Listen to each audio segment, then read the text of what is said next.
Okay, hopefully you just watched the intro video, so you know exactly how to do the volume of a simple surface, as I like to call it, or volume using disks. Or maybe you didn't watch the intro video, but you just know how to do these problems anyway, because your teacher taught you, or you read the textbook, or whatever. But you have a familiar understanding of how to do it, because now we're going to get to the problems, actually. And even if you don't, hopefully by doing all these problems, you actually get the understanding from doing the problems. So here's a region given by y equals x squared. We're only worried about positive domain values here. Y equals 0 and x equals 4. And we're revolving that around the x-axis, and we get this pretty familiar looking shape if you watched my last video. It's the megaphone shape. That shape that we were talking about. Yeah, it's back. Now we're actually going to find the volume of this shape, now that we actually have equations to map this. And we are going to do that in this video. So, our region here, well, given by everything here, will allow us to, even if we don't necessarily have an understanding of what the 3D graph looks like, we can probably, you can do this problem even if you can't really graph the 3D surface. That's what's really cool about this. And so it helps to be able to do that, but even if you can't do that, just having an understanding of the area that you end up revolving around the x-axis, just having an understanding of that area and what that region is usually is enough. But what's the formula again? We don't have the formula. Okay, going back to the previous page. So we are revolving about the x-axis, right? So we want this formula. Cool. So I am going to steal my formula.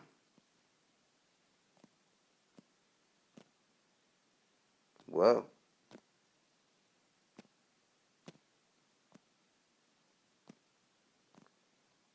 There you go.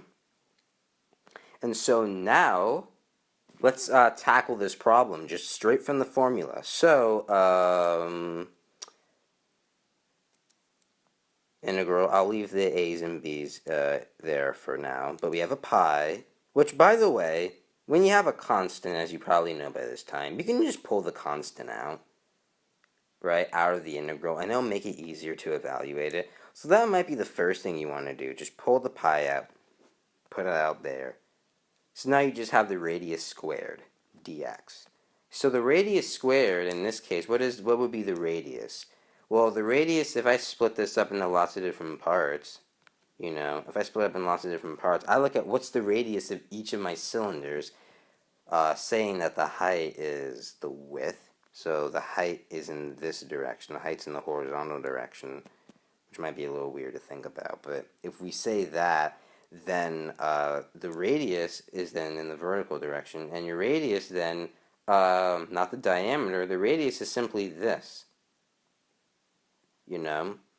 and simply that value in the diameter would be if you extended it out to here, because that is the range values that this three-dimensional solid is taking. And so the radius, though, is just this.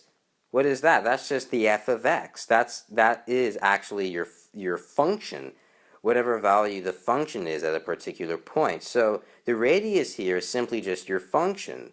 The height, however high basically your function gets as it goes here on the parabola. This is your radius.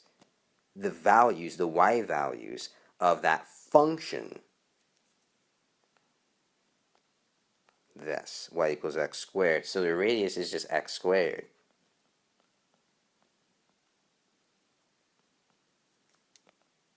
Let's get the a's and b's situated. So, what is a and b? Those are your limits. Oh, they give you the limits, don't they? Or they give you x equals 4. They don't tell you what the other bottom x limit. Your limits need to be x values because you have dx. When you have dx, that means your a's and b's are x's.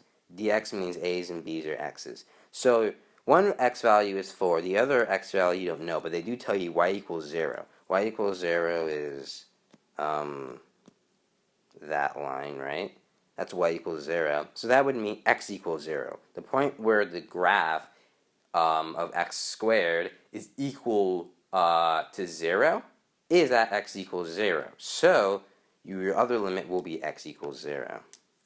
So you can just quickly write that. X equals 0. So that means that your integral is from 0 to 4, x to the 4th, right? X to the 4th dx. That is literally your integral. And that's not that simple at all. I mean, that's not that difficult at all to evaluate.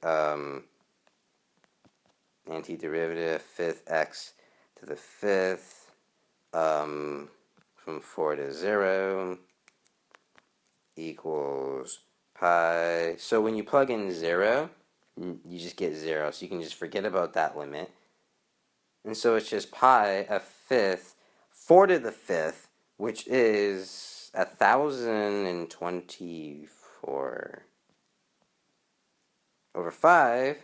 Or, yeah, so 1,024 pi over 5, which at some point I actually evaluated that on my calculator and got about 643, in case you were wondering. And so that is the volume here. Pretty simple.